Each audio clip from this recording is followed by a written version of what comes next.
datang. Oh iya, Pak Dodi sudah datang. Jadi apa namanya? Saya menganjurkan ustadz-ustadzah untuk mengikuti program guru penggerak karena kegiatannya sama sekali tidak ada di jam efektif kita mengajar. Kegiatannya di luar jam efektif, tapi banyak pengalaman dan ilmu yang bisa kita dapatkan. Dan untuk kali ini saya ingin menyampaikan tentang budaya positif yang harusnya ada di lingkungan sekolah kita masing-masing.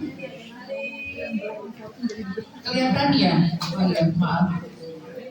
Ya. Ini wajahnya siapa tadi ya? Ada yang tahu nggak itu foto siapa di pojok kiri bawah? Nggak kelihatan. Itu dia, itu kelas 1. Ustazah Riza lagi pakai kacamata, lagi ngobrol sama anak kelas 1 muridnya. Jadi ketika MPLS, sebenarnya ada 2 foto bersanding di sini, ada Ustazah Nisa. Cuma Ustazah Nisa kelihatan sendirian, jadi nggak enak pakai kacamata sendiri, saya taruh di bagian senyum. Jadi udah saya potong aja, jadi ditampilkan hanya Ustazah Riza. Nanti lain kali satu Ustazah yang akan muncul di PPT saya, insya Allah. Ya, jadi seperti itu. Di konsep budaya positif itu ada 8 item yang kita pelajari di guru penggerak. Yang pertama adalah perubahan paradigma belajar. Nah, ini seperti apa? Sebelum buka PFF, aku sudah bisa tahu perubahan paradigma belajar itu apa. Ya, yang kedua disiplin positif, nilai-nilai kebajikan, kebutuhan dasar manusia, motivasi perilaku manusia. Yang keenam posisi kontrol guru, keyakinan kelas dan segitiga restitusi. 8 item ini kira-kira tuh pernah dengar nggak Ustaz saja? Atau baru dengar sekarang ketika saya menyampaikan? Baru dengar, pernah dengar, alhamdulillah. Oke, setidaknya kita tidak mulai dari nol ya, karena saya bukan Pertamina, bukan konvensi, jadi kita tidak mulai dari nol. Nah, terkait dengan pembelajaran paradigma baru, saya ingin mengajak kita untuk curah pendapat. Paham ya curah pendapat seperti apa? Saya akan meminta ustazah menyampaikan apa pemahamannya terkait dengan pembelajaran paradigma baru. Supaya saya tidak berpikir kita akan mulai dari nol, tapi kita akan mulai dari loncatan-loncatan yang kesekian kalinya. Silakan ustazah. Pembelajaran paradigma baru apa yang dipahami oleh kita semua? Ada yang menyampaikan pendapat? Ada yang baru dengar? Ustazah yang lainnya? Ada yang pernah buka PFF? Masih ingat PFF itu apa ya? Platform Merdeka Mengajar. Ada yang sudah membukanya? Seminggu ini? Sebulan ini? Sebulan belakang nggak pernah buka PFF. Pembelajaran paradigma yang baru itu ada 8 item. Kalau kita membaca tentang kurikulum Merdeka, ya apa saja itemnya? Jadi tujuan pembelajaran paradigma baru itu tujuannya cuma satu, bagaimana mencapai profil pelajar Pancasila. Yang pertama adalah pembelajaran yang berdiferensiasi sesuai dengan kebutuhan murid. Kemudian yang kedua, pembelajaran yang berpusat pada murid, pembelajaran kontekstual, kemudian pembelajaran yang membangun konstruktif dalam pembelajaran, memberikan pengalaman bermakna, membangun kemampuan berpikir kritis, berpikir tingkat tinggi, serta menghargai keberagaman karakter. Ada yang ingin menyampaikan terkait 8 poin ini? Dari 4 poinnya ini Ustazah, apa yang kita semua pahami terkait ini? Kita akan curah pendapat. Silakan, Ustazah. Oh iya, yang tadi pertama kali masuk di ruangan ini siapa ya? Ustaz Zori mana Ustaz Zori? Oh tadi lagi. Selain Ustaz Zori siapa tadi yang ada dalam ruangan? Ustaz Ermi mana Ustaz Ermi? Ini merekam Mbak. Ini Ustaz Ermi sini. Ustaz Ermi nggak ada. Oke, setelah Ustaz Ermi siapa lagi sudah ada dalam ruangan? Ustaz Eka. Oke, Ustaz Eka silakan menunjuk Ustaz yang lain untuk memberikan curah pendapatnya. Silakan Ustaz Eka. Ditunjuk. Siapa saja? Yang belum kan Silakan. saya mau tunjuk mana kolab Kolabnya kelas berapa? awalnya Ustaz Sauki. Ustaz Soki, silakan Pak Korem. Ustaz Soki, apa yang kira-kira Ustaz Soki bisa sampaikan terkait paradigma 4 paradigma pembelajaran yang baru di atas? Ada berdiferensiasi, kemudian berpusat pada murid, kontekstual, serta konstruktivisme. Silakan Ustaz Soki. Berdiferensiasi, nggak apa-apa dia aja Ustaz. Ini tidak ada yang salah, tidak ada yang benar ya, tidak ada yang salah ya maksud saya. Silakan Ustaz. pendapat bagaimana itu? Kira-kira bisa pahami terkait dengan 4 item yang ada di Oh, sini. berdiferensiasi. Silakan dipilih yang mana. Oke, saya ambil berdiferensiasi. Berdiferensiasi, silakan Ustaz. Jadi di dalam kelas itu kita membagi murid sesuai dengan kemampuannya. Oke. Jadinya kalau kita memberikan tugas Ah, tidak merata. tidak merata. Ya, kalau kita memberikan tugas atau pembelajaran, Ah, sebagi ada yang lebih di ini kita kasih tugas yang beda. Oke. Itu pemahaman saya. Kalau Iya. yang agak kurang di ini kita kasih tugas yang beda sebelum dia mengikuti pelajaran selanjutnya. Oke. Itu saja Ustaz? Itu saja. Iya, terima kasih. Ustaz Sofi bisa menunjuk Ustaz-Ustaz yang lain, silakan. Untuk menyampaikan pendapatnya, silakan. Siapa saja terserah. Tetap tugas Siapa? Ustazah Jangan lama-lama milihnya Ustaz. Nuraita. Ustaz Rita, silakan Ustaz Rita, pilih yang mana? Baik, terima kasih. Yang sedikit saya mungkin pilih yang ini pembelajaran berpusat pada murid. Ya, silakan Ustaz. Jadi dulu kebanyakan sebelum kurikulum yang baru ini mulai dari kurikulum berbasis CBSA, kemudian K13 mungkin juga termasuk, yaitu pembelajaran berpusat pada guru. Sumber belajar anak-anak hanya fokus kepada guru, baik materi maupun alat-alat yang dibutuhkan dalam pembelajaran. Sekarang sedangkan pembelajaran berpusat pada murid, memang anak-anak di pembelajaran banyak terlibat. Mulai mereka mencari materi yang diberikan oleh guru dengan media internet atau bertanya atau membaca dan lain sebagainya. Jadi mereka bisa belajar dari temannya sendiri pun bisa. Guru di sini hanya sebagai fasilitator. Oke, terima kasih Ustaz Rita. Ustaz Rita, silakan menunjuk satu lagi. Ya. Sebentar, saya alihkan dulu slide-nya. Silakan Ustaz Rita, siapa yang dipilih? Ustazah Ermi saja. Silakan Ustaz Ermi. Ustazah. Oh gitu. Ustadz Abdurrahman. Ustaz Abdurrahman, silakan Ustaz Abdurrahman. Ini wali murid saya ini, wali murid saya, walinya anak saya ini. Aku kan selalu bercerita yang baik-baik tentang beliau apa. Barakallah Ustaz. Silakan Ustaz Abdurrahman. Baik Rini Satriani. Terima kasih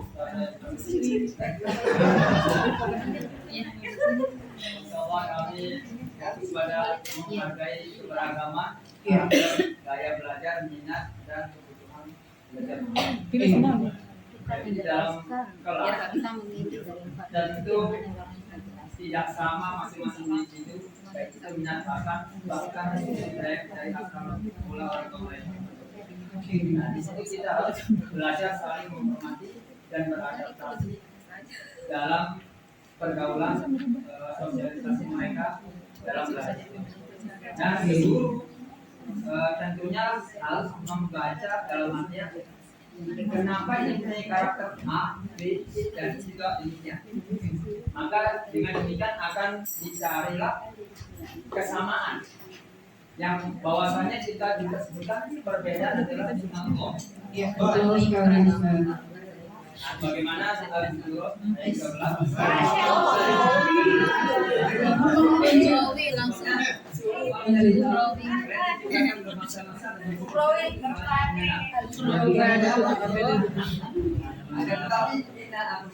Yang paling mulia adalah dengan bangsa. Anda senang cerita yang bangsa. Orang yang kita saling menghargai dan ciri utama adalah mendengarkan apa yang guru sampaikan. Salah satu ciri orang itu beradab dan berakhlak. Terima kasih.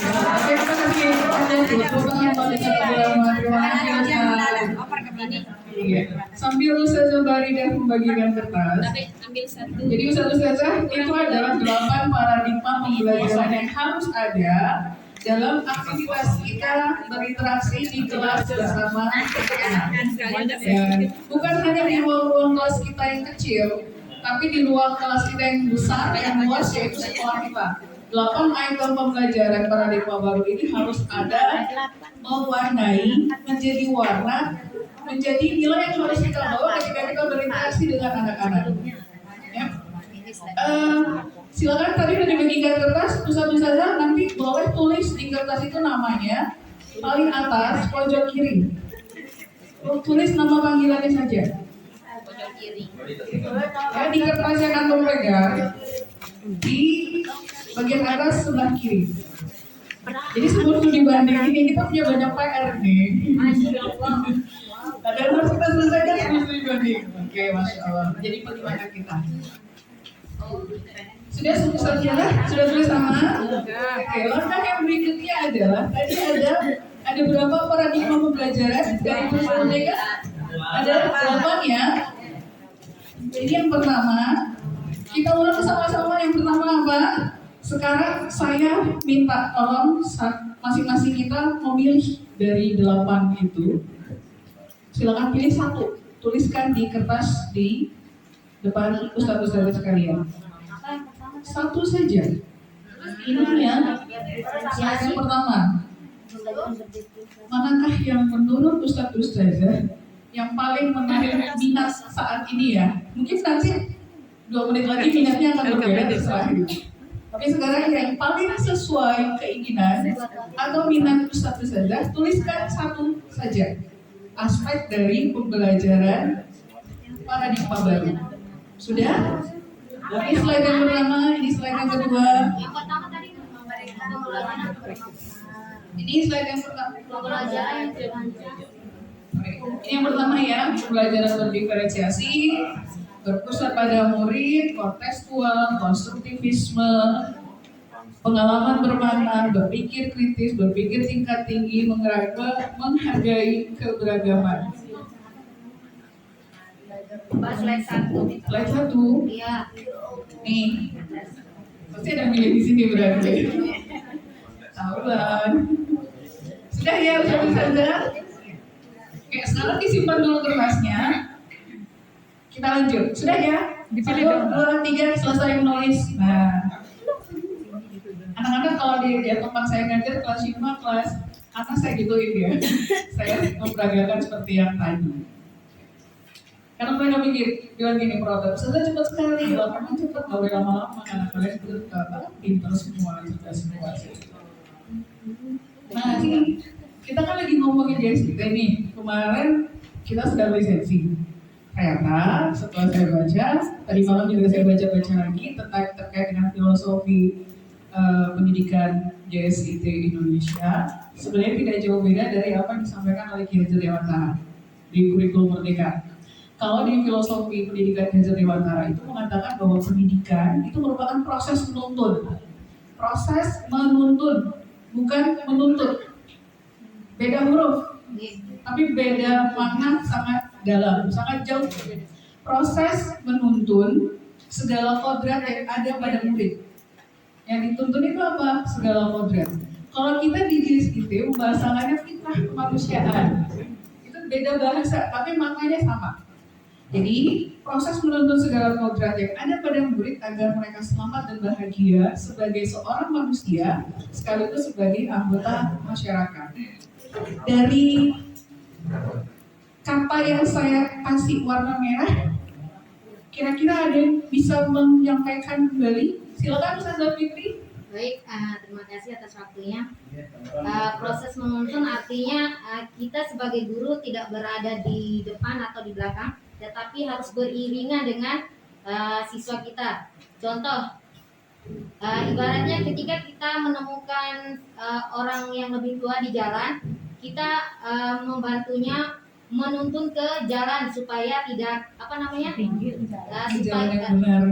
menyeberang jalan maksudnya. Jadi kalau kita jalan duluan, dia akan mengikuti kita, kasihan juga kan. Kita tidak tahu kendaraan yang di belakang akan menabraknya. Jadi ketika kita melihat orang yang lebih tua, maka kita beriringan jalannya. Nah, ibarat seperti itulah murid. Iya. Terima kasih sudah Fitri. Sudah makan tangan keluar. Silakan satu lagi. Silakan Ustaz. Nggak masalah. Ya harus beriringan. Ya. Selamanya menuntun itu beriringan. Bisa juga Dari depan. kadang juga bisa dibutuhkan Ingat, soalnya muncul. karena Tuturi karena ya Oke. tergantung yang apa namanya yang kita tuntut. Ya jadi kalau misalnya yang sudah besar misalnya ya nanti kita harus dipas Oke. untuk beriringan karena penuntut itu bagaimana kita mengaktualisasi apa optimalisasi diri anak-anak dengan berbagai cara. Ya, terima kasih dosen. Harapan saya adalah setelah kegiatan kita ini, setelah studi banding nanti, kita semua punya niatan yang sama untuk terus memperbaiki diri, mengembangkan kapasitas atau kompetensi yang kita punya. Oke, Ustaz Burhani boleh menunjuk satu-satu saja untuk menyampaikan terkait yang ini. Ustaz Iwan, silakan. Proses menuntun segala kodrat yang ada pada murid.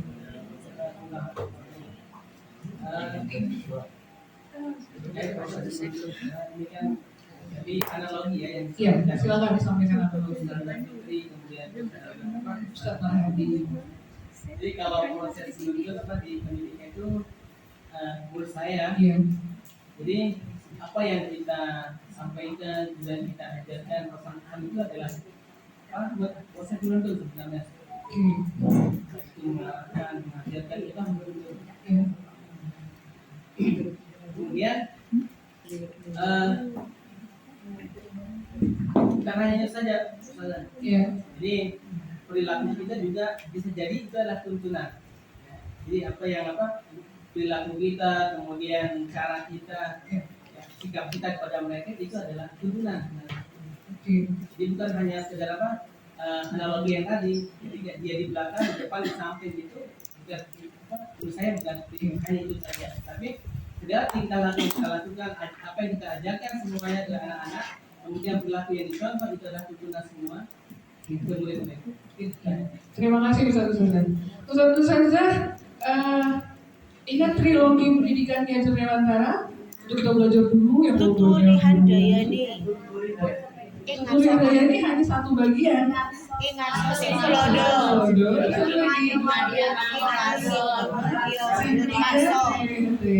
Kalau ingat apa sih bahasa Jawanya Ustaz Abdurrahman boleh untuk menjawabkan itu.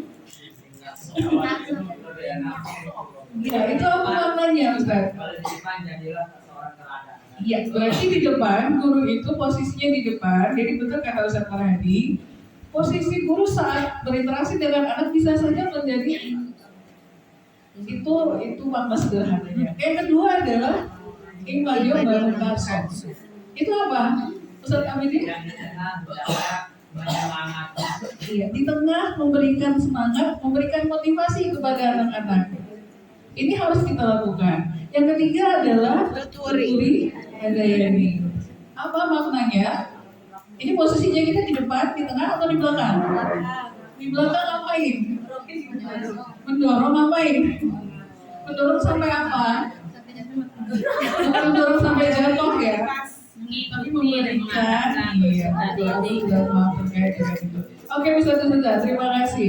Dan ketiga item tadi, pertanyaan saya adalah, sudahkah kita lakukan di kelas kita masing-masing? Tidak usah dijawab, ya direnungkan saja. Oke, lanjut. Nah, bagaimana dengan visi pendidikan JST Indonesia?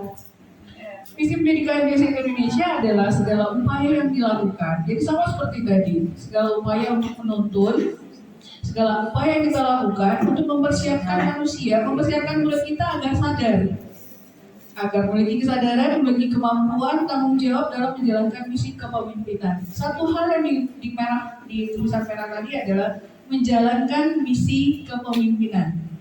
Misi kepemimpinan JST Indonesia terhadap murid-muridnya adalah sebagaimana yang ada di dalam P3. Apa itu P3? Tadi udah ada di depan. Apa? Iya, profil pelajar Pancasila. Profil pelajar Pancasila itu adalah profil seorang pemimpin masa depan. Kita, sekolah kita JST Indonesia itu menjalankan tugas untuk menghadirkan sosok pemimpin masa depan. Pemimpin masa depan seperti apa kalau kita bawa ke Indonesia-nya, judulnya adalah Profil Pelajar Pancasila. Ini yang harusnya kita bangga dengan keberadaan lembaga kita, dengan keberadaan DCT Indonesia, bahwa misi pendidikan kita ternyata tidak serta-merta tidak sekedar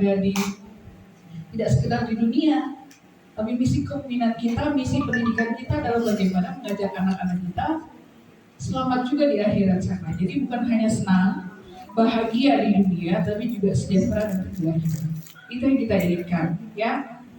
Tujuan pendidikan di SIT adalah mengembangkan seluruh potensi baik yang dimiliki oleh anak-anak dalam rangka memakmurkan hidupnya. Dari pengertian ini itu tidak jauh berbeda dari kurikulum Merdeka yang saat ini kita jadikan sebagai kurikulum sekolah dan menjadi arahan pemerintah.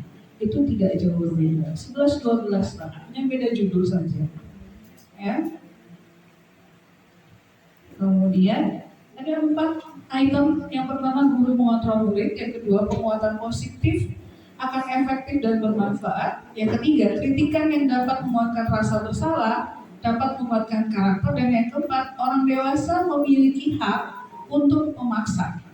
Kira-kira apa yang antum dapatkan gambaran terkait 4 kalimat ini?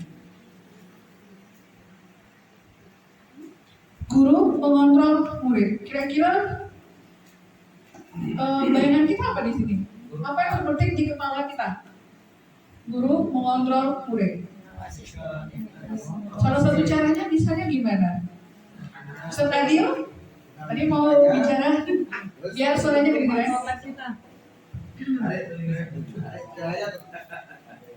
Guru mengontrol murid. Kira-kira apa Ustaz menurut antum? Bagaimana siswa itu sesuai dengan keinginan guru. Bagaimana siswa sesuai keinginan guru? Oke, kita kunci ya. Bagaimana siswa sesuai keinginan guru? Oke, kita kunci. Kalau saya baca ini saya itu guru yang killer. Guru yang killer. Oke, kita kunci ya pendapat Ustaz Adil. Dan tidak ada yang salah. Ustaz Adil boleh menunjuk teman-teman yang lain, satu-satu yang lain yang belum dapat giliran ya.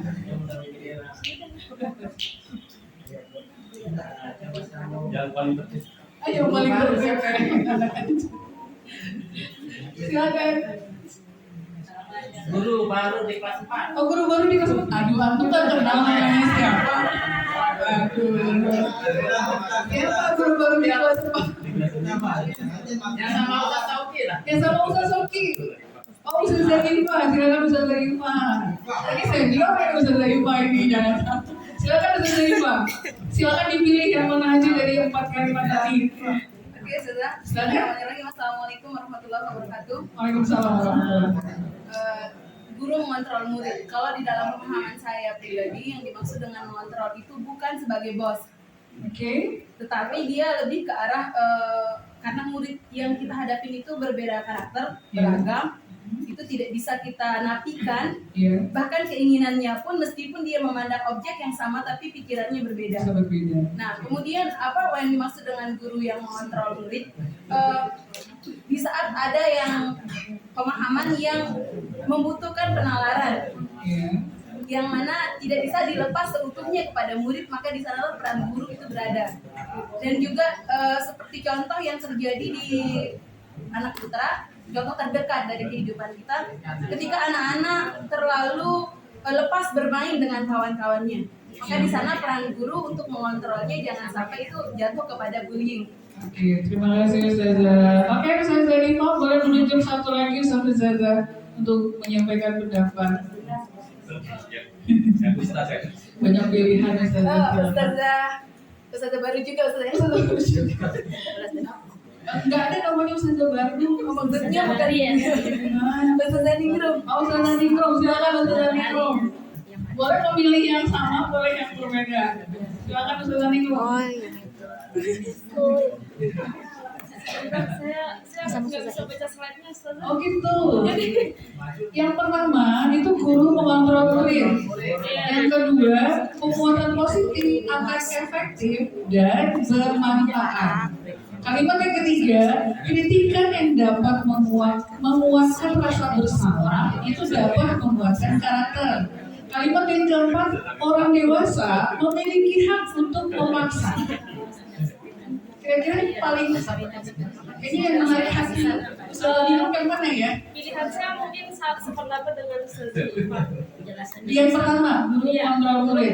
Boleh diungkapkan alasannya? Terus nanti yang lain kita cukupkan ya dengan tiga orang besar-besar menyampaikan. Saya kasih kuncinya ya. Ya. Jadi kalau dari teori, ada namanya teori kontrol yang harus dilakukan oleh guru dalam aktivitas pembelajaran. Ya. Dan ini adalah miskonsepsi teori kontrol. Ini kalau dari pengetahuan yang kita baca ya, antum bisa berpendapat apa saja terserah kok, nggak masalah. Bisa saja berbeda dan tergantung dari bacaan kita, tergantung dari pemahaman kita, dari pengalaman kita bisa saja berbeda, itu tidak masalah. Yang jelas ada miskonsepsi dari teori kontrol guru kepada yang selama ini dilakukan guru kepada siswa. Miskonsepsinya seperti apa? Yang apa tadi? Guru mengontrol murid. Guru harus mengontrol murid. Mau nggak mau guru harus murid harus ikut apa kata guru. Apakah seperti itu adanya atau seperti apa? Oke, kita lanjutkan. Seperti apa sih sebenarnya teori kontrol yang harus dilakukan oleh seorang guru? Ada dua item yang berbeda, dua sisi yang berbeda. Sisi yang pertama adalah namanya stimulus respon. Sisi yang kedua itu namanya teori kontrol. Kalau stimulus respon itu cenderung melihat perilaku dalam jangka pendek. Itu kalau bahasa sederhananya, bahasa lainnya adalah reaksi yang muncul itu akan berdampak hanya pada saat itu. Ya, ada aksi dan reaksi. Ya, reaksi itu hanya akan muncul pada saat itu. Begitu semenit kemudian, 1 jam kemudian, 1 hari kemudian, reaksi itu bisa saja berbeda. Dia tidak akan bertahan lama. Itu namanya stimulus respon.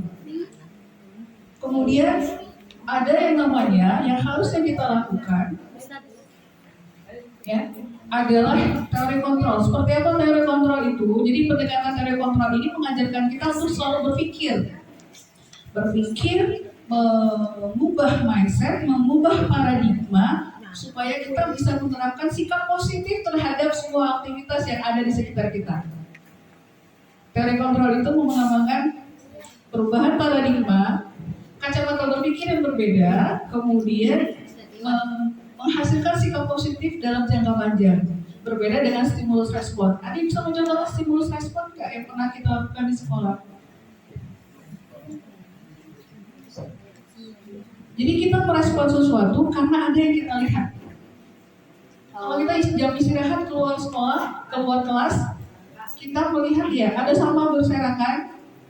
Respon kita apa?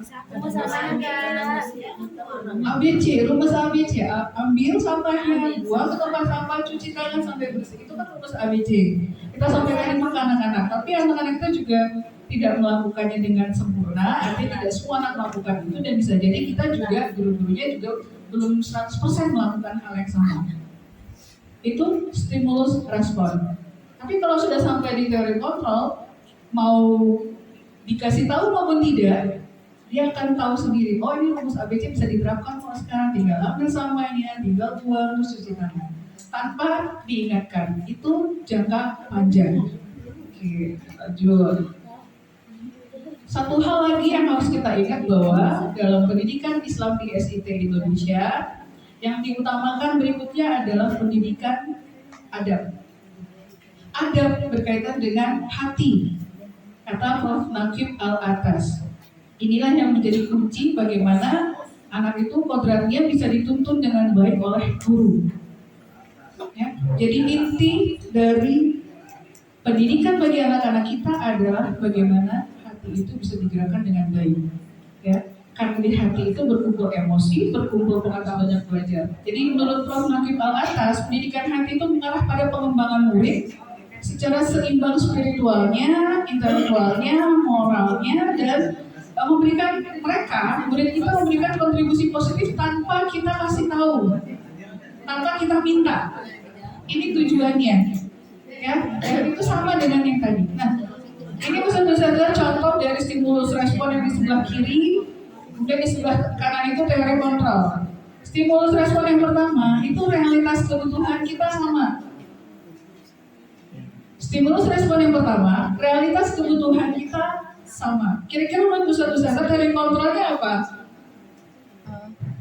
Apakah kebutuhan saya dengan Ustadz Popon sama?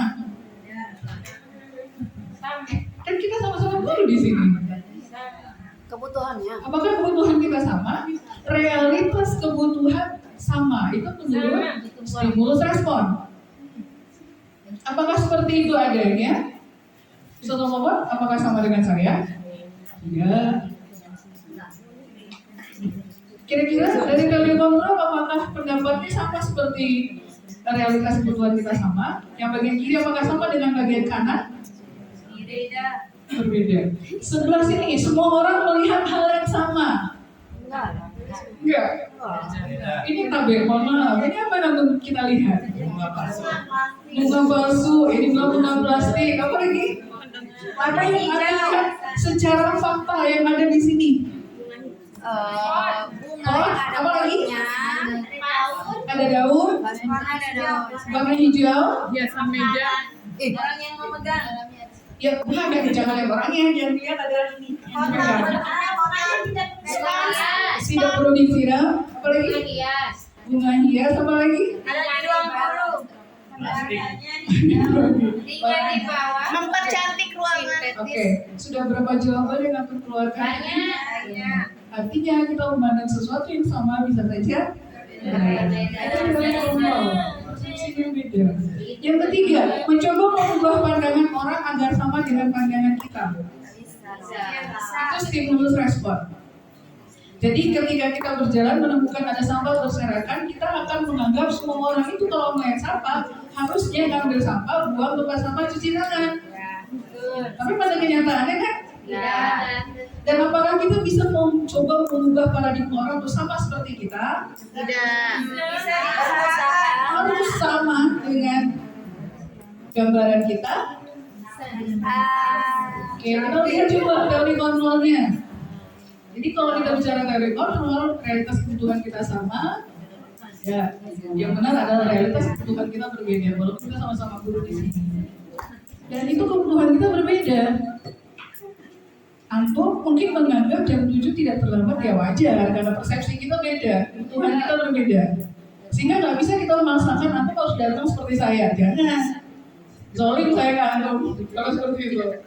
Karena kita sudah punya target, kita sudah punya mindset, kita sudah punya pemahaman persepsi yang berbeda. Sehingga realitas kebutuhan kita berbeda di lapangan adalah hal yang wajar. Jadi ketika antum nanti berinteraksi dengan anak, kemudian melihat anak ini kok nggak berubah-ubah ya? Anak ini kenapa begini? Dikasih tahu selalu begini, nggak pernah bisa diam kalau di dalam kelas. Contohnya lah di kelas Anas itu, kamu nggak pernah bisa diam, selalu bukan jungkir balik sih, nggak ada sampai jungkir balik. Ya dulu ketika saya di kelas 1 pertama kali masuk ke sini, menemukan anak yang suka jungkir balik itu ada manjat-manjat. Bisa seintan ya? Kita partneran dulu gitu. Sampai manjat-manjat macam-macam.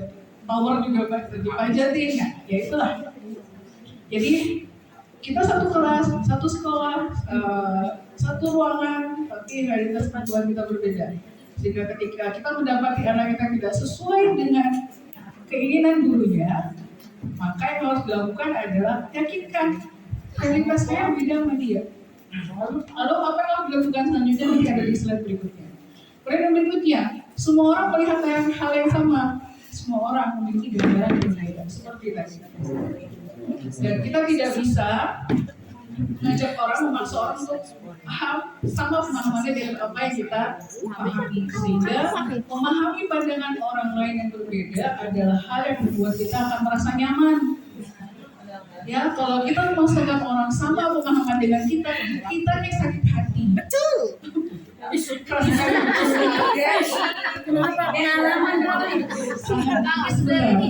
Ya, kita lanjut dulu. Nah, ini lagi.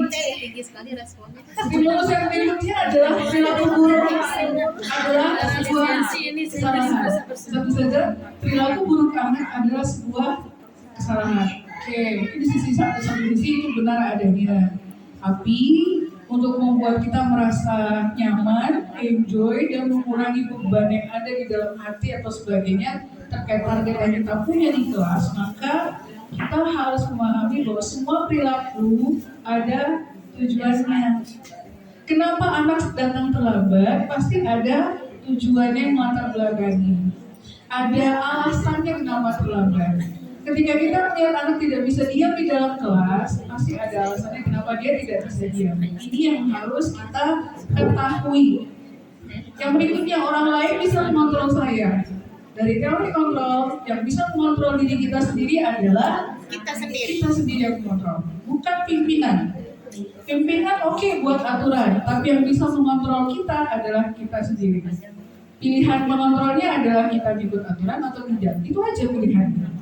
Kemudian yang berikutnya, saya bisa mengontrol orang lain di sisi yang lain. Pemaksaan itu ada saat bujukan kita gagal.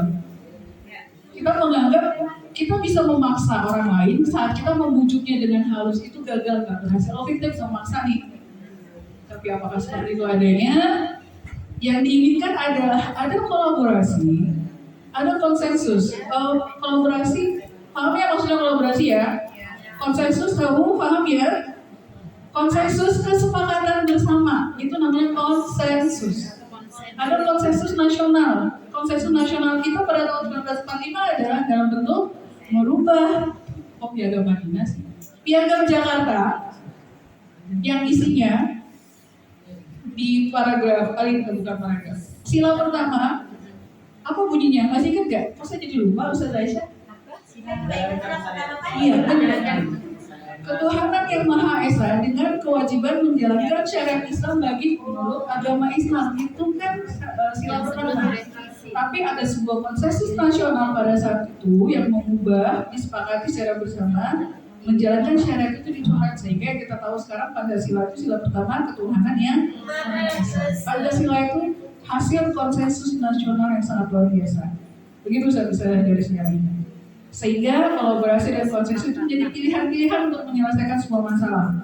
Yang terakhir, model berpikir kita adalah kalau misalnya di stimulus respon, kalau saya menang berarti dia kalah. Kalau saya kalah berarti dia menang. Hanya ada dua pilihan. Tapi ketika kita sudah kolaborasi, kita sudah konsensus, maka model berpikir kita adalah menang. Sama-sama menang. Itu bisa. Nah, ini ada satu lagi yang terkait dengan disiplin positif. Aku baca aja ya, karena ini banyak panjang. Saya bacakan. Menurut Ki Hajar Dewantara, menciptakan siswa yang merdeka itu tidak mudah. Tapi bisa dilakukan dengan syarat utamanya adalah harus mempunyai disiplin yang kuat. Kalau kita mau menghasilkan siswa yang merdeka. Disiplin yang kuat ini apa? Yaitu disiplin diri yang berasal dari motivasi internal. Ya, jika tidak ada motivasi internal, maka diperlukan motivasi eksternal untuk mendisiplinkan diri. Ada dua, internal dan eksternal. Yang utama adalah internal, karena itu sifatnya nanti akan jangka panjang. Kalau eksternal, itu sifatnya jangka pendek. Ketika tidak ada motivasi dari luar, maka dia akan tidak melakukan apa-apa. Ini murid-murid kita akan seperti itu, dan begitu juga kita sebagai guru. Nah, disiplin diri adalah cara kita bagaimana mengontrol diri kita sendiri, bagaimana kita menguasai diri kita sendiri untuk memilih tindakan yang mengacu pada nilai yang kita yakini. Itu namanya disiplin diri. Kemudian yang selanjutnya, sebagai pendidik, sebagai guru, tujuan kita adalah bagaimana menghasilkan murid yang memiliki disiplin diri sehingga mereka berperilaku sesuai dengan nilai-nilai yang diyakini. Nilai-nilai yang diyakini itu adalah nilai-nilai yang didapatkan dari orang tua, dari guru, dan dari lingkungan sekitarnya. Kalau anak-anak tidak pernah diajarkan nilai-nilai kebaikan dari orang tua, dari guru, dan lingkungan sekitar, maka seperti itulah nilai yang akan dia lakukan sepanjang hari. Tapi kalau dia mendapatkan nilai-nilai kebaikan, maka harapannya adalah nilai kebaikan itu dilakukan selama dia hidup. Sampai nanti. Kuncinya cuma satu, motivasi intrinsik. Kalau dari Prof. Nakib Al-Atas tadi mengatakan pendidikan hati, maka motivasi intrinsik berasal dari hati. Jadi kalau kita mau anak-anak kita memiliki motivasi dari dalam, yang dikelola itu apanya? Hati. Hati yang dikelola. Bagaimana mengelola hati anak-anak kalau hati gurunya tidak dikelola? Itu lagi siapa? Jadi itu saja. Kuncinya cuma satu, pendidikan hati, pendidikan karakternya, dan itu yang memunculkan motivasi intrinsik. Jadi kalau tadi motivasi intrinsik itu bertahan lama, ya kalau motivasi dari luar itu tidak akan bertahan lama, tergantung. Nah itulah murid ujian. Nilai kebajikan sudah kita ajarkan di sekolah. Nilai kebajikan itu adalah prinsip moral yang diakui secara luas, ya, tanpa memandang latar belakang individu. Sehingga ketika kita misalnya pada suatu saat melakukan aksi kebaikan, berinfak, baksos dan sebagainya tanpa melihat siapa target baksos kita, maka itu adalah nilai kebajikan yang kita ajarkan ke anak-anak. Jadi satu saja kegiatan-kegiatan yang ada di sekolah kita, bakti sosial, kemudian kita kemarin menghimpun dana ya, infak dan sebagainya, itu adalah nilai kebajikan yang kita ajarkan ke anak-anak. Ya. Kalau antum mau tahu lebih detail nanti silakan dibuka di standar mutu. Ya, itu banyak. Balik lagi nih. Jadi kalau tadi di awal di stimulus respon melakukan sebuah kesalahan adalah hal yang wajar ya, mungkin hal yang wajar untuk dilakukan ketika kita melakukan sebuah kesalahan. Di sisi yang lain kita ada namanya sebuah tindakan itu pasti ada alasannya. Sekarang kita akan lihat tindakan saya, tindakan antum, tindakan anak-anak itu apa sih dasarnya? Dasarnya adalah kebutuhan. Ada 5 kebutuhan dasar yang bisa kita ambil, yang bisa kita gunakan untuk menilai aktivitas anak-anak kita. Pertama adalah bertahan hidup. Kebutuhan bertahan hidup ini dia sifatnya fisiologis, seperti makan, minum, kemudian rumah, tempat tinggal, itu adalah kebutuhan dasar. Kalau tidak ada ini, kita akan susah, kita akan sengsara. Sekarang coba lihat saudara-saudara, ada nggak anak-anak kita yang dia memperlihatkan kebutuhan dasar bertahan hidup di aktivitas di sekolah, interaksi di sekolah? Ada nggak saudara-saudara? Ada. Contohnya saudara coba. Seperti apa? Anak-anak makan, terus begini, pernah nggak antum melihat ada anak mengambil makanan temannya, kemudian itu menjadi masalah? Nah, kenapa begitu? Pernah nggak kita bertanya kenapa mengambil makanan temannya? Pernah antum tanya? Ya, alasannya apa? Pengen itu beda persepsi. Pengen, oke dia pengen. Terus apa lagi? Karena dia lapar, tidak bawa makanan, oke. Tidak bawa uang untuk belanja. Nah, kalau dari versi bertahan hidup, kebutuhan fisiologis dari 3 jawaban tadi, mana yang mendekati bahwa dia memang ini adalah kebutuhan anak yang paling mendasar? Tadi kan tadi pengen, lapar, kemudian apa lagi? Ya ada alasan ketiga tadi sebutin. Yang paling mendekati adalah karena dia lapar. Sehingga seperti tadi kita tidak bisa serta-merta mengatakan dia salah dalam proses coachingnya nanti. Ya. Kemudian itu contohnya. Yang kedua, kebutuhan kasih sayang dan rasa diterima. Jadi kebutuhan ini berkaitan dengan hubungan sosial, koneksi sosial. Memberi dan menerima kasih sayang, kebutuhan untuk merasa menjadi bagian dari kelompok. Pernahkah kita melihat anak-anak kita dia merasa dikucilkan, dalam tanda petik merasa dikucilkan? Ada? Ada. Atau ada yang sebaliknya, kita menganggap, kita merasa anak-anak kita gengnya luar biasa ya. Kenapa bisa begitu? Karena itu memang kebutuhan dasar yang dimiliki oleh setiap orang. Memang tidak bisa serta-merta melihat sesuatu itu dari sekedar membalikan telapak tangan. Kalau nggak di atas berarti enggak, bukan gitu. Oke, selanjutnya karena ini menarik buat saya untuk disampaikan, penguasaan, keinginan untuk dianggap berharga, bisa membuat perbedaan, bisa membuat pencapaian, kompeten diakui dan dihormati. Ada nggak anak-anak kita yang butuh kebutuhan dasarnya berkaitan dengan penguasaan? Ada. Contohnya apa Ustaz?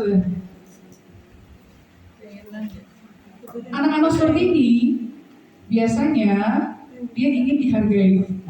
Contohnya gimana? Yang pernah antum lihat? Sering menampilkan Kenapa? Sering menampilkan diri Sering menampilkan diri, Tapi ya bisa jadi itu salah satu bentuk kebutuhan dia untuk diakui keberadaannya. Tapi banyak juga alasan-alasan yang lain. Jadi kita tidak boleh menutup hanya pada satu alasan. Gitu ya. Kemudian apa lagi terkait dengan penguasaan? Ada anak yang kalau misalnya dia main, semua temannya harus ikut dia, maunya dia. Dan itu menimbulkan konflik. Ya, ada yang seperti itu ya? Oke. Kemudian yang berikutnya, kebebasan. Kebutuhan dasar kebebasan. Kebutuhan untuk mandiri, kebutuhan untuk otonomi, kebutuhan untuk memiliki pilihan. Misalnya saya mau duduknya sama ini. Saya nggak mau duduk sama si A, saya mau duduk sama si B. Sedangkan kita gurunya ingin anak itu berkolaborasi dengan semua anak di kelasnya. Nah itu gimana cara memadukan keinginan guru dan keinginan murid yang saya nggak mau sama dia. Nah itu kecerdasan gurunya lagi. Nanti kita kalau belajar yang itu ya. Sama dia duduk di tengah sawah. Selanjutnya kebutuhan dasar yang kelima adalah kesenangan. Anak-anak butuh mencari kesenangan. Dia butuh untuk bermain, butuh untuk tertawa, dan berusaha menikmati apa yang dia lakukan. Seperti tadi misalnya Ustaz Hadi mengatakan, dia pengen. Nah, dia pengen itu karena apa? Karena dia betul-betul lapar, atau karena alasan kedua. Dia senang temannya marah. Dia pengen temannya marah, akhirnya merhatiin dia. Itu kan beda. Nah, itu dua hal yang berbeda dari satu aktivitas negatif, tapi bisa merembet kemana-mana. Sehingga kita sebagai guru, pertanyaannya adalah, ini yang terakhir, apakah kita mengenali kebutuhan dasar murid-murid kita? Kalau misalnya saya tugaskan antum buat semua kebutuhan dasar murid antum punya datanya, bagaimana? Itu adalah tugas asesmen awal tahun seharusnya yang kita lakukan di awal tahun. Tidak ada kata terlambat. Kita insya Allah akan melakukan ini setelah kita pulang studi banding. Jadi PR kita itu banyak besar-besar. Tapi PR itu kalau kita selesaikan satu-satu kan akan selesai. Ya, dia tidak akan menumpuk di akhir seperti kita lisensi kemarin tiba-tiba pada sampai isya di sini. Sampai jam 11 malam Ustaz Zulami pulang geret motor sampai rumah karena bannya pecah banget. Semangat. Gitu. Ya, nanti kita insya Allah akan bisa mengagendakan ini. Kita udah PTS sudah ya. Kalaupun setelah studi banding, berarti mungkin saya nanti bisa dicatat Ustaz Aisyah, ingatkan lagi ke kita semua. Mungkin nanti di awal semester 2 kita akan melakukan asesmen awal kembali untuk mengetahui sampai sejauh mana kebutuhan yang dimiliki oleh anak-anak kita. Gitu ya Ustaz-Ustazah, sudah jam berapa? Butuh alat dan sebagainya.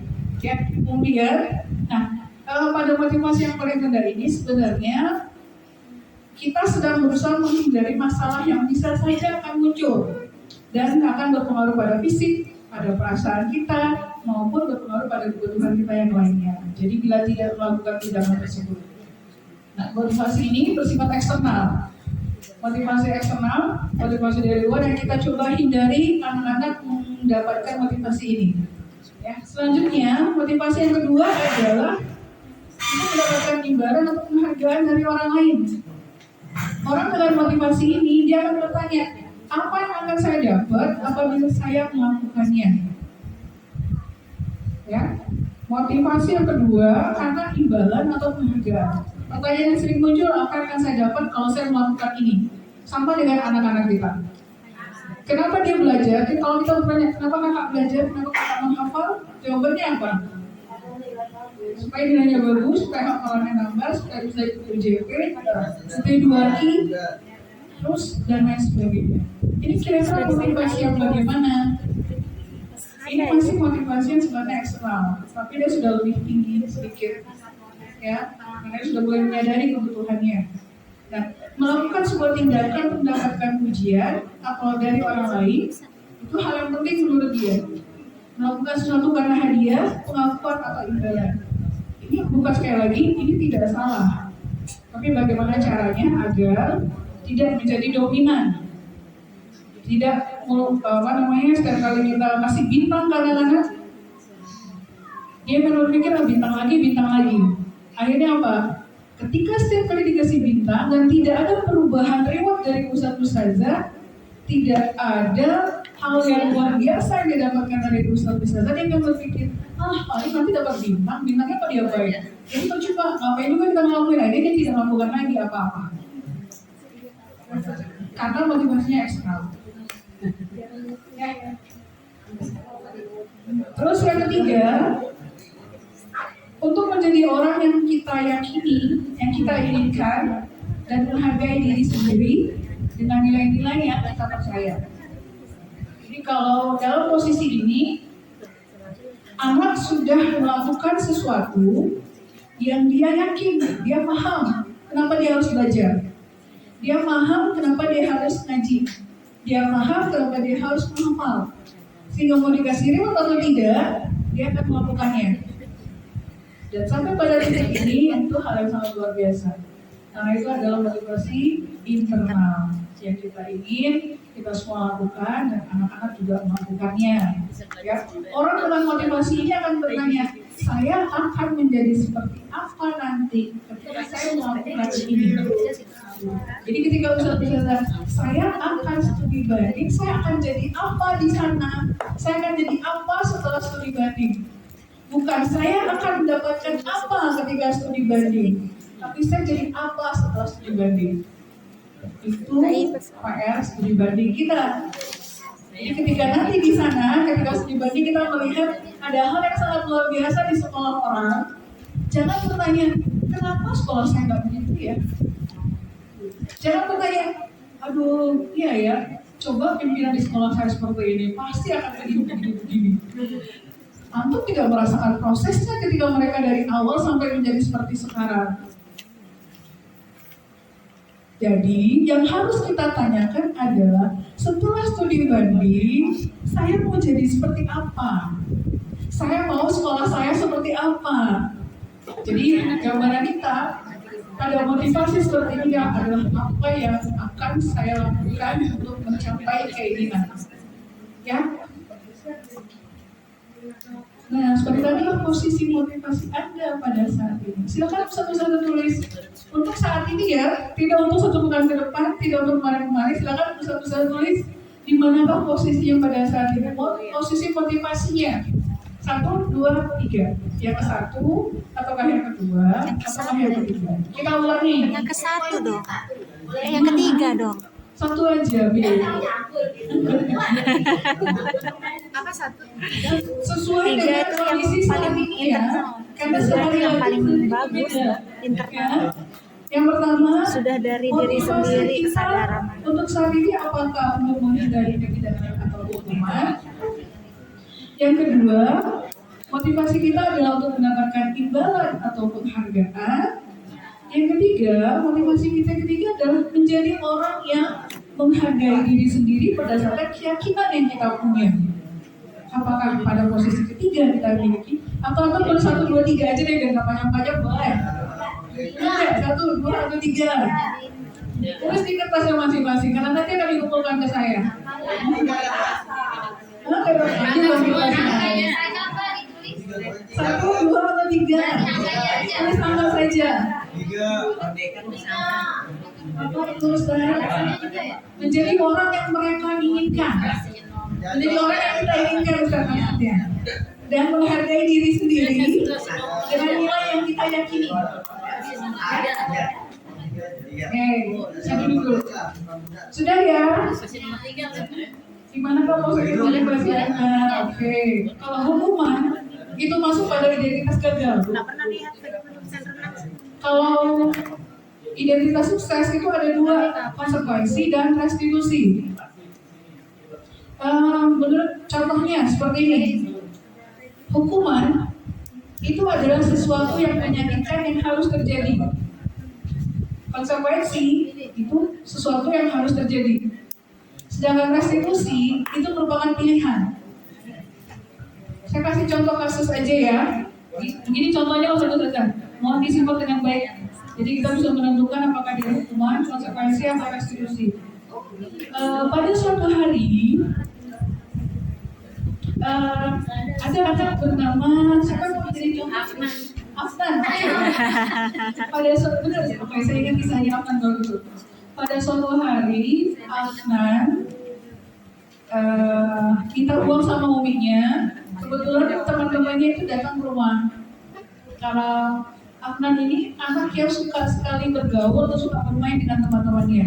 Dan pada suatu hari ketika teman-teman datang bermain, sudah azan dan mereka bareng ke masjid. Ini beneran terjadi, saudara. Bareng ke masjid ramai-ramai, dan ketika mau ke masjid itu biasa Afnan selalu minta uang, gitu kan? Umi, kalau nggak keabinya mau infak, oke, kadang dikasih, gitu. Ambil aja deh, di situ ada hal yang tinggal ambil, biasanya ditaruh di masjid. Nanti kalau ada sisa lebihnya, biasanya setelah pulang masjid dia akan beli minum. Kalau karena biasanya anak-anak dari maghrib sampai isya, ada dari maghrib sampai isya kan haus, daripada pulang ke rumah jauh, ya udah beli di situ kan ada kios.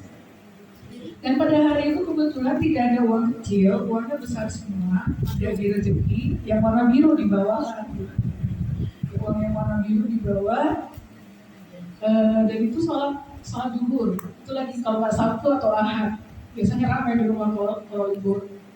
Pergilah dia sama teman-temannya, sholat zuhur, bawa uang, ini begitu ya, bagi-bagi buat temannya, belanjain teman, oke silahkan, tapi diingat-ingat ya, jangan bolos, bla bla bla bla, segala macam nasihat dikeluarin gitu kan sama emaknya. Terus begitu pulang, udah main-main, temennya pulang, terus saya lagi di dapur lagi masak, suaminya lagi masak, terus gini, ini maaf ya, uang kembaliannya tinggal segini, jadi yang warna biru berubah jadi angka 2, hanya 2 lembar, hanya 2 lembar, angka 2, 000, Abu, berubah warna. 4.000. Jadi dari yang warna biru 1 lembar 50.000 jadi 4.000. Aku mana semakin sih berubah warna. Ini mau marah. Ini lagi masak lagi main maksudnya lagi main. Tinggal pot. Kok bisa deh tinggal segini dengan raut mau tidak mau akhirnya raut wajah itu mencerminkan apa yang kita ucapkan tanpa dikeluarkan gitu. Jadi memahami itu. Iya, Bi, maaf, kalau tinggal segini. Soalnya tadi kita lagi menjelaskan sedetail-detailnya dengan raut wajah sedih. Terus saya coba bilang gini, ya sudah, tidak apa-apa. Sekarang sisanya mau diapakan? Mau kita simpan aja atau buat umi aja? Jadi uangnya ya sisanya enak banget. Dalam hati saya bilang gini, enak banget ya. Dari 50.000 tinggal 4.000, sisanya buat uminya. Oh, anak soleh, itu dalam hati saya begitu. Tapi saya nggak ungkapin. Ya sudah, sekarang uang 4.000-nya mau diapakan? Jadi ya, buat umi aja. Terus beneran buat umi, saya bilang juga sama dia. Apa namanya? Ya kalau umi mau, umi ambil 4.000-nya. Kalau enggak, biar kita tabung. Oh gitu. Ya udah kalau gitu nggak apa-apa ditabung aja. Jadi ada cerminan bekas makanan gitu kan, dia naruh di situ. Jadi kalau ada dia mau belajar apapun, ngambil uang kecilnya ngambil di sana. Dia mau infak apapun ke masjid ngambilnya di sana. Dan sampai seperti itu. Itu kejadian yang pertama. Kira-kira Ustaz-Ustazah, kalau kita memberikan hukuman pada peristiwa itu, maka hukuman itu biasanya biasanya hukuman itu adalah sesuatu yang menyakitkan. Anak akan merasa sakit ketika terjadi atau diberikan hukuman. Dari cerita tadi kira-kira ada hukuman nggak yang saya kasih? Dari contoh yang tadi nggak ada ya. Jadi saya tanya jujur, dikata juga lupa yang tidak ada ya. Tapi ketika kita bereaksi begini, ketika kita lebih banyak, mohon maaf tentu saja, termasuk saya juga sedang belajar menghindarkan itu. Ketika kita lebih banyak memberikan hukuman kepada anak-anak yang tidak sesuai dengan aturan, tidak sesuai dengan kemudian zaman guru. Ketika kita lebih banyak memberikan hukuman, maka yang terjadi adalah lebih pada motivasi eksternal, lebih pada anak merasa sakit, karena hukuman itu kita yang memberikan. Dan kadang, dan yang masalahnya Yang lebih sering terjadi adalah ketika kita melihat perilaku yang tidak benar dari anak-anak kita langsung bereaksi. Kamu salah, jangan begitu dong, jadi dengan nada suara yang tinggi.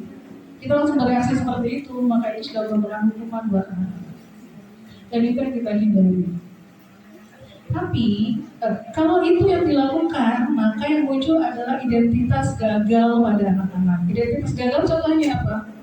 Saya salah, mohon maaf, saya bodoh, saya jelek, saya apalagi kata-kata negatif itulah yang cenderung muncul ketika kita memberikan hukuman. Ketika kita prioritasnya pada hukuman untuk mengubah perilaku, itu identitas gagal. Yang diharapkan dari sekolah kita, dari semua sekolah ya, yang diharapkan dari semua guru-guru yang ada di Indonesia dengan kurikulum Merdeka ini adalah memunculkan identitas sukses pada anak-anak walaupun dia salah. Identitas suksesnya dengan dua bahasa, konsekuensi dan restitusi. Konsekuensi adalah kita memahami bahwa kalau kita melakukan sebuah kesalahan pasti ada sesuatu yang harus kita tanggung. Itu konsekuensi. Kalau sampai pada tahapan ini, ibaratnya anak sudah paham. Oh, saya melakukan ini, pasti dapat ini. Saya baca buku ini, pasti saya tahu isinya. Saya belajar matematika halaman sekian, saya pasti tahu halaman sekian itu tentang apa. Kalau saya tidak melakukannya, berarti saya nggak tahu matematika, saya tidak menghafal surat Al-A'la, karena saya tidak menghafal, saya nggak bisa, kemudian begitu seterusnya. Itu konsekuensi. Sesuatu yang murni karena kita melakukan sebuah kekeliruan. Dan yang diinginkan dalam proses memperbaiki perilaku adalah proses restitusi. Restitusi ini adalah pilihan-pilihan. Kalau tadi di teori kontrol, kolaborasi dan konsensus untuk menentukan pilihan-pilihan bersama. Jadi, contoh seperti kisahnya Afnan tadi. Ada satu kalimat yang saya ingat tadi adalah kalimat restitusi. Oke, Afnan mau ngapain dengan uang ini? Setelah dia berkeluh kesah dari awal bercerita sampai akhirnya saya merasakan saya tidak nyaman dengan uang 50.000 ternyata jadi 4.000 dalam satu hari, dalam beberapa menit, nggak sampai 1 jam uang itu berubah jadi 4.000 gitu kan. Di saat orang tuanya sedang berusaha untuk misalnya kita sedang berusaha untuk berhemat gitu. Tapi saya menghargai niatnya untuk menghibur teman-temannya, memberikan kesempatan teman-temannya untuk makan, untuk belajar. Karena dia pernah bilang gini, kasihan nih teman saya tuh nggak pernah belajar. Jadi kalau kita lagi makan, dia ngeliatin gitu. Terus aku ngapain? Udah dikasih, udah nggak apa-apa. Jadi ada dialog-dialog yang sangat luar biasa yang alhamdulillah pada saat itu saya lakukan. Jadi sebenarnya setelah peristiwa itu saya bilang gini, ya Allah, alhamdulillah itu kita lagi di dapur, lagi megang benda-benda yang tidak menyenangkan dan itu tidak terlontar begitu saja. Saya sangat bersyukur pada saat itu. Kalimat restitusinya adalah kita berikan pilihan. Dengan uang ini mau diapain? Ya kita tabung aja nih, ya udah. Dan saya kemarin mencontohkan restitusi itu kepada 2 orang anak di kelas 6 anak. Dia adalah anak yang tidak tertib, kemudian saya kasih pilihan. Konsekuensi di kelas itu apa? Belajar harus tertib. Sudah disampaikan oleh saudara sudah. Boleh diulang kembali konsekuensinya apa? Dia menyebutkan belajar itu harus begini. Oke, berarti kan sudah paham. Konsekuensi di kelas itu sudah paham. Sekarang cara saya mengubah perilakunya dengan kalimat begini. Menurut kakak, untuk tidak melakukan seperti itu, apa yang bisa kakak lakukan? Jadi di sini pada tahapan restitusi Ustazah, kita mengajak anak berpikir apa yang bisa dia lakukan untuk mengubah perilakunya. Bukan kita yang menentukan. Jadi kakak, supaya belajar tertib kakak harus begini ya, duduk diam, gak boleh gerak kesana kemari, baca bukunya. Atau begini, kakak untuk duduk belajar dengan tertib, kakak harus baca buku ini, duduk yang di sebelah sana, bisakah tempat duduknya, bla bla bla bla. Itu dari kita gurunya, itu adalah konsekuensi. Tapi yang ingin dilakukan, yang ingin kita capai adalah proses restitusi yang harus kita lakukan di kelas kita masing-masing. Dan ini kita harus belajar, Ustaz Bunda. Saya juga masih dalam tahap belajar. untuk bisa melegakan hati agar bisa mengajak anak melakukan proses restitusi. Saya pengen masuk di kelasnya Ustadz Rahmat sebenarnya, cuma nanti ya Ustadz ya. Saya sudah berbicara dengan Ustadz Epul sebenarnya, cuma karena kita lagi di lisensi kemarin jadi saya batalkan. Insya Allah setelah studi banding saya coba jalan-jalan di kelas 1. Ya, karena banyak cerita menarik di kelas Ustadz Rahmat. Jadi begitu ya Ustadz ya. Semoga kita bisa diskusi dengan baik di sini. Jadi restitusi adalah proses kita menyelesaikan masalah dengan melibatkan anak untuk menentukan apa yang dia lakukan untuk memperbaiki kesalahan. Itu intinya begitu. Ya, bagaimana prosesnya untuk baik-baik tahu. Oke, Ustazah, saya pikir itu saja. Sudah jam 10:30, Masya Allah. Saya lebih dari target. Audio Jungle.